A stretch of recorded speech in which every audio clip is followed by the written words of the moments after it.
Bonjour, alors je continue avec le livre de Michel Tremblay, Un ange cornu avec des ailes de tôle. Cette fois-ci, il nous embarque avec lui dans sa lecture d'Agamemnon d'Échille. Si vous souhaitez être au courant de mes différentes lectures, n'hésitez pas à vous abonner. Donc, c'est parti. C'était un petit colis rectangulaire en papier, cartonné brun, retenu par une ficelle. Maman l'avait trouvé dans le courrier, le matin, et l'avait déposé sur la table de la salle à manger, en arborite grise, à contour métallique, toute neuve, dont elle était si fière. C'était le premier paquet venu d'Europe qui entrait dans la maison et nous étions très impressionnés. En revenant de l'école, à midi, j'avais trouvé ma mère en contemplation, devant le petit timbre bleu, les sourcils froncés, le front plissé.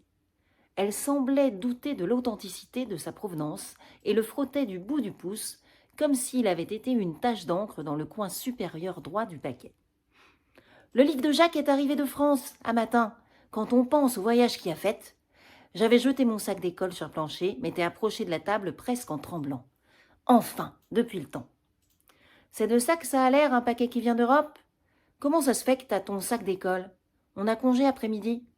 Ils ont une réunion de professeurs. Dis-moi pas que je vais t'avoir sur le dos pour le restant de la journée. Ben non, faut que j'aille à la bibliothèque. Installée à côté de ma mère, qui l'avait poussé vers moi, en le retenant un peu comme si elle avait eu peur qu'il s'envole, je flattais doucement le colis. L'adresse était dactylographiée sur un ruban de papier blanc. Jacques Tremblay, 4505 rue Cartier, Montréal, PQ, Canada. La corde était rude au toucher, mais le carton plutôt doux. Et ça ne sentait rien du tout. Pourquoi tu te mets le nez là-dessus? Je voulais voir si on pouvait sentir le livre à travers le carton. T'es senteux, puis c'est vrai, toi, hein? Je sais pas d'où c'est que t'as pu prendre ça, cette manie-là. On n'est pas comme ça, ni ton père, ni moi. Elle se leva de table en balayant de la main les miettes de pain inexistantes. Veux-tu que je te fasse des beaux chapeaux de ballonnet pour le dîner? C'était ce qu'elle avait décidé de me servir. Je le savais, mais elle avait la gentillesse de me suggérer que j'avais le choix. J'adorais les tranches de ballonnet sautés, graisseuses et salées, qui prenaient la forme de petits chapeaux suintants en grésillant dans la poêle, et que maman servait avec un reste de patates froides, mais cette fois j'entendis à peine sa question. Elle traversa dans la cuisine. Je l'entendis vaguement sortir l'énorme poêle de fonte, si lourde et dont maman disait toujours qu'elle allait finir par lui donner une hernie. La déposer sur la cuisinière, y jeter un moton de beurre qui se mit aussitôt à crépiter. Moi, je restais plantée devant le paquet que je n'osais pas ouvrir parce que je n'étais pas sûre qu'il m'appartenait vraiment. Enfin, j'étais sûre qu'il m'appartenait, mais le nom sur l'envoi n'était pas le mien, et j'hésitais. Quelques mois plus tôt, mon frère Jacques avait trouvé une annonce des éditions Rencontre dans son courrier. Il l'avait examinée attentivement, l'avait laissée traîner sur son bureau, pour être sûr que je la trouverais, et surtout pour me mettre l'eau à la bouche. Jacques était maintenant professeur de français dans une école primaire et s'était fait construire un magnifique bureau de travail en bois blond, bien verni. C'était le début de l'ère du Varathon, sur lequel j'avais d'ailleurs commencé à écrire de petites choses sans importance. Des poèmes, un semblant de journal, quand il ne s'en servait pas pour corriger ses copies. Il connaissait et encourageait ma passion de la lecture, même s'il trouvait souvent mes choix douteux. Il m'avait expliqué que lorsqu'on s'abonnait aux éditions Rencontres, on s'engageait à acheter 10 livres par année. 10 livres par année. Mon frère était donc riche. Et on en recevait un gratuitement au tout début de l'abonnement. Un livre neuf gratuit. Ils disent que c'est des livres de toute beauté, reliés en simili-cuir puis en imitation or. Il paraît que c'est ben doux au toucher, que c'est matelassé, que c'est pas imprimé trop petit, puis que toute bibliothèque impersonnelle peut s'en enorgueillir. Qu'est-ce que t'en penses?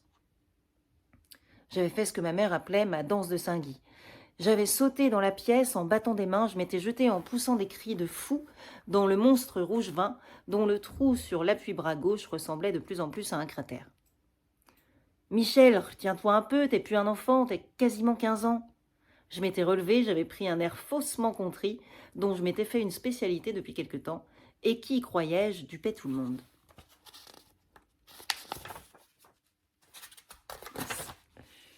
T'as raison, excuse-moi. C'est l'énervement, tu comprends?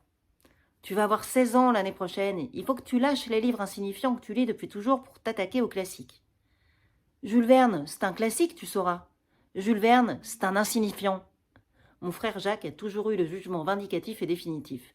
Et je n'allais quand même pas lui avouer que j'avais commencé à piger dans ses livres depuis longtemps, que certains auteurs à l'index, les plus faciles à lire, Hugo, Maupassant, Baudelaire, n'avaient plus de secret pour moi depuis belle lurette. Du moins le croyais-je dans ma prétention d'adolescent qui se pense plus fin que tout le monde. Le livre qui donne, c'est 3 tragédies grecques. Comme ça m'intéresse pas, je te le donne. Tu le prendras quand il y arriveras. Je ne savais même pas que c'était une tragédie grecque, mais j'avais envie de recommencer ma danse de Saint-Guy.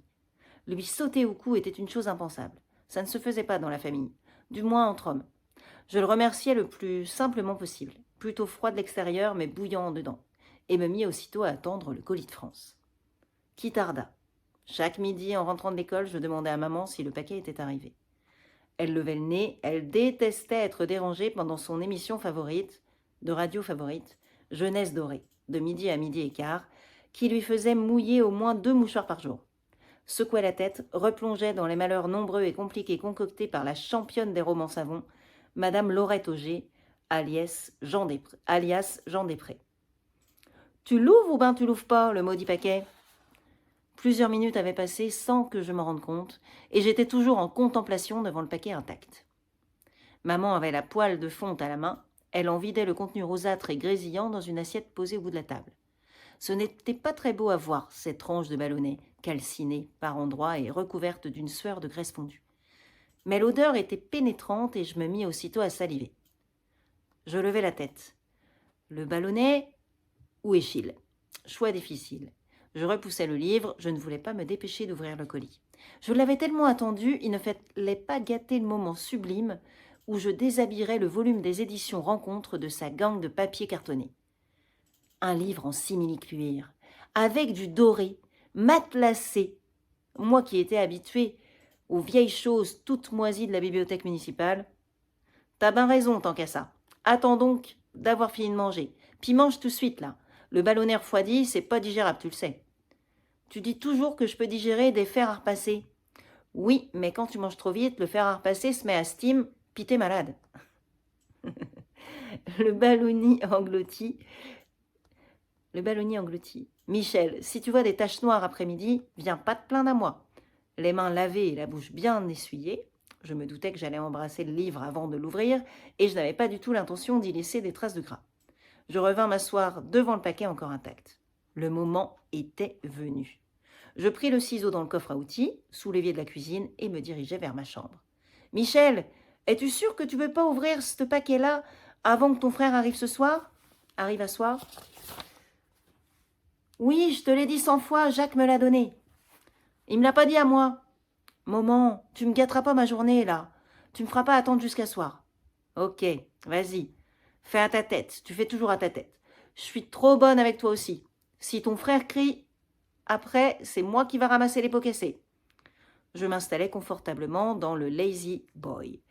Posais le colis sur mes genoux, coupais la corde que j'enroulais autour de ma main pour la garder en souvenir. Une corde européenne. Je détachai ensuite le papier en prenant une attention particulière à ne pas froisser ou déchirer l'adresse et le timbre bleu. C'était un papier brun, un peu rude au toucher, qui rappelait celui avec lequel nous couvrions nos livres de classe, mais en plus solide. En dessous, un carton rigide qui s'ouvrait comme une boîte.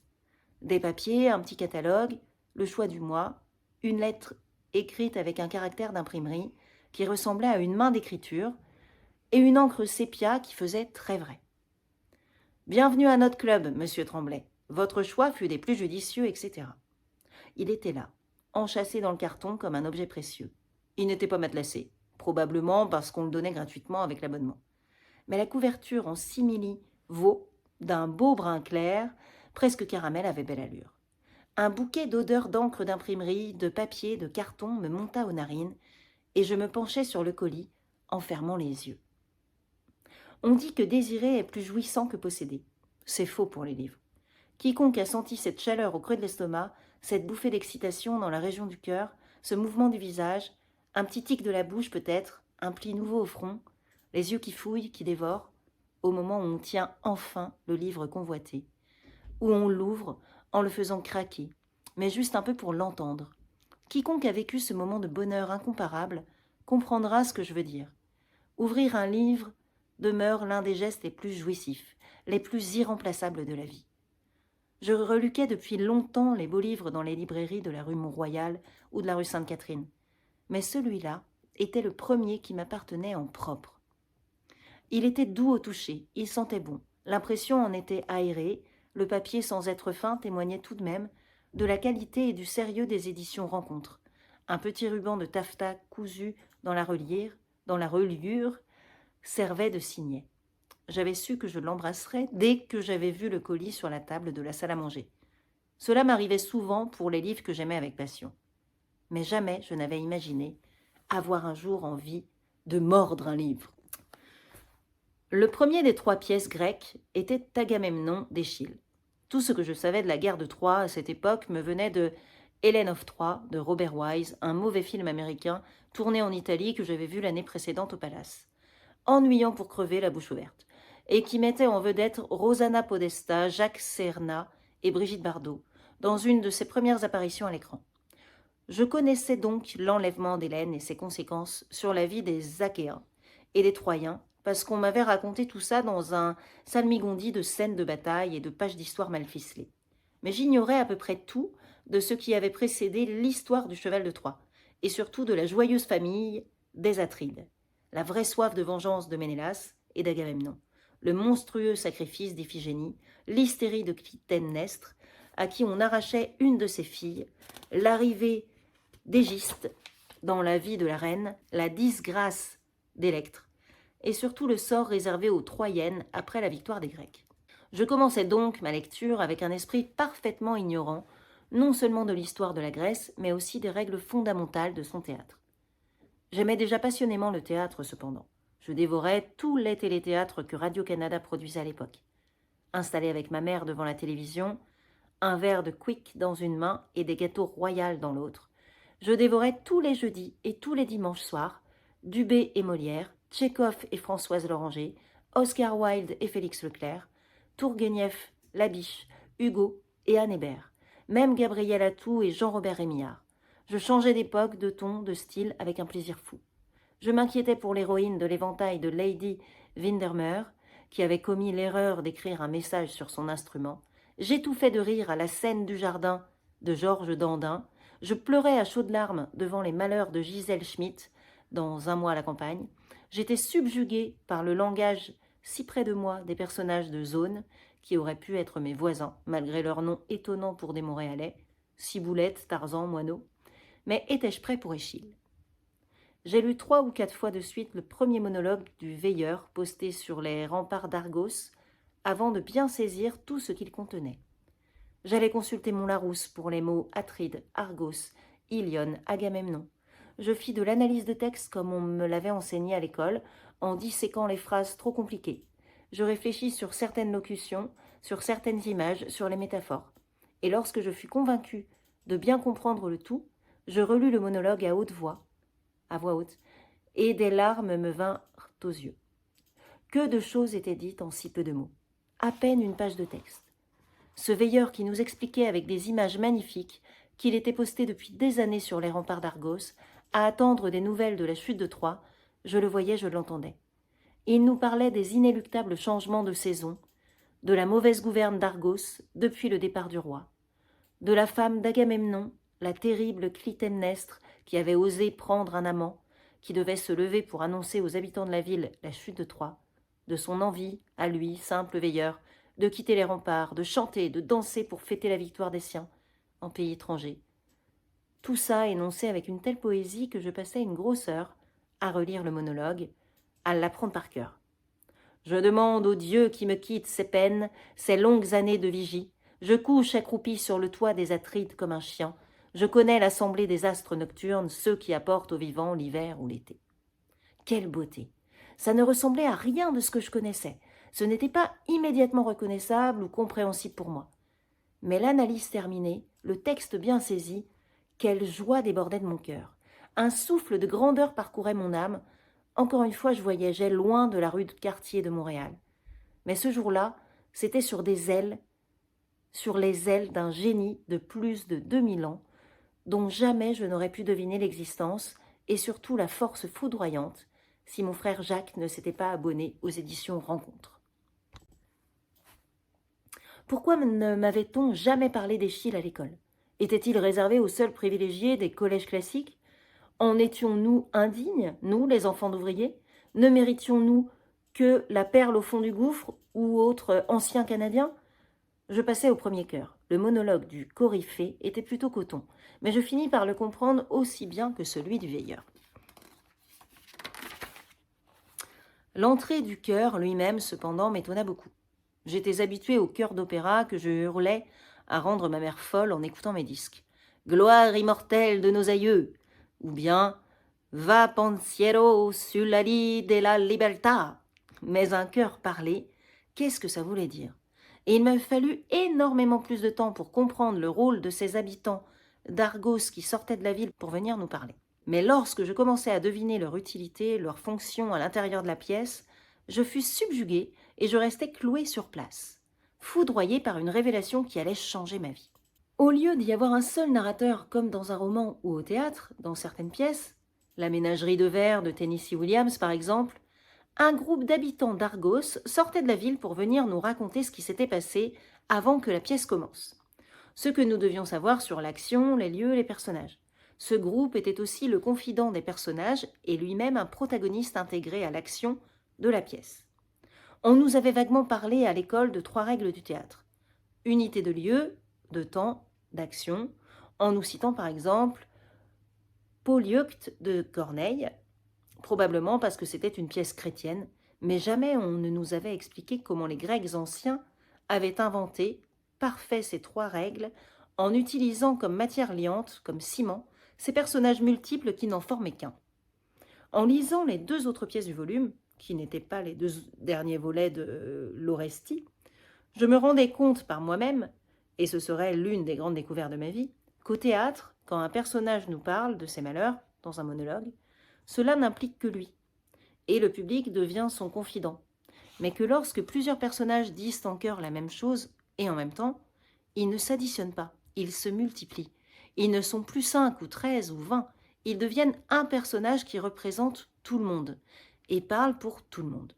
Je venais de découvrir qu'on pouvait faire parler des collectivités en une seule voix multiple, comme on arrivait à les faire chanter à l'opéra. Et que l'opéra, en fin de compte, c'était des tragédies grecques chantées.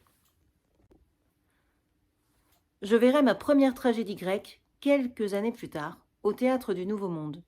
Les Coéphores d'Eschyle, justement la suite de l'Agamemnon que je venais de lire, dans une magnifique mise en scène de Jean-Pierre Ronfart avec Dean Mousseau, Albert Miller, Charlotte Boisjoli et Nicole Filion.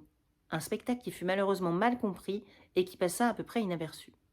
Mais là, à la dernière représentation, 11 spectateurs dans une salle de 1000 places.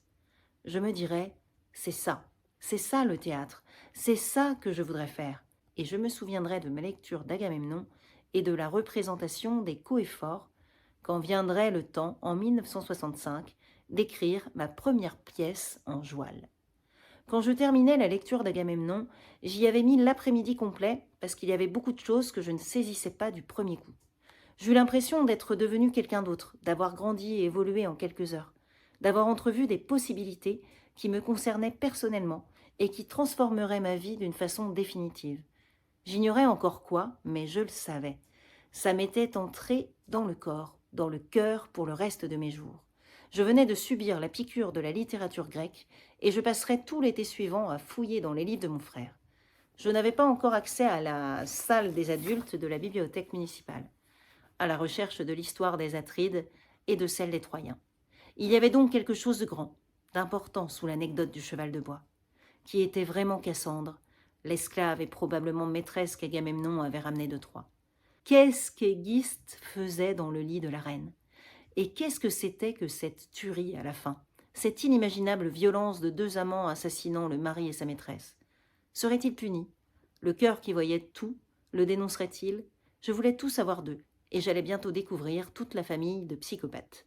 Électre, Oreste, Chrysothémis, mais grâce à l'opéra cette fois, avec l'acquisition de ma première œuvre de Richard Strauss, Electra, le célèbre enregistrement de Karl Böhm avec Inge Borg. Je fermais le livre très doucement, le flattais avec la paume de ma main droite, comme pour y laisser ma chaleur, et le mordis avec une volupté que j'ai rarement retrouvée depuis. Ma mère crierait, Jacques m'engueulerait, Un livre neuf avec des traces dedans. Mais tant pis, la tragédie grecque portait déjà ma marque. Et voilà, donc cette petite histoire qui lui fit découvrir un peu les secrets un petit peu du théâtre, en tout cas comment lui le voyait. Le voit d'ailleurs. Bonne journée, bonne soirée. À bientôt.